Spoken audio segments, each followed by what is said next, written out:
Soy Marta Pazos, soy directora de escena y estoy metida en el proceso de dirección de Viaje a la Luna, que es la primera incursión que tengo en el universo lorquiano. Porque él está esperando esa señal tuya, vale. ¿Sabes? Por eso es como ¡pum! Y mete y salen ellas. Vale. Mi idea, el concepto inicial de la composición de la música para esta obra fue intentar hacer una banda sonora de una película para teatro, pero para cine. Y también jugar mucho desde el pensar en lo que significaría para Lorca cuando llegó a Nueva York y de repente se descubrió sonidos nuevos.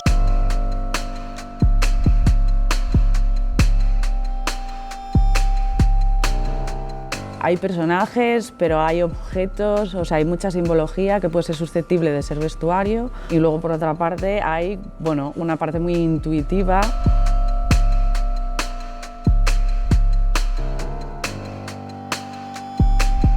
Yo propuse ciertas coreografías, entonces hay como la creación desde cero y a partir de lo que ha surgido del material de los intérpretes y los materiales que propone Marta, a partir de eso desarrollar, intentar organizar el movimiento, la presencia.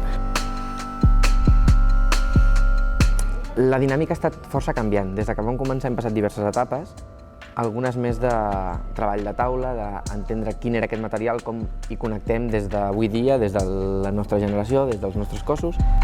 Treballar amb la Marta és un deliciós caos organitzat o organització caótica, que ve a ser el mateix.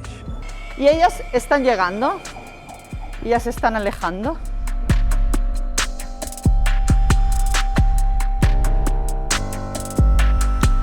És un espectacle com molt bonic de veure, és molt plàstic, és una mica una experiència, jo crec que és una experiència visual, auditiva, també és, com dèiem, com molt oníric, llavors també cadascú entendrà el que vulgui. Jo crec que el públic vindrà perquè ha de venir a gaudir.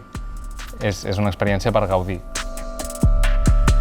Durant el procés de creació ha estat molt ric, que no hem començat a muntar molt ràpid, sinó que ella ha deixat molt d'espai per anar-nos coneixent a cada un de nosaltres.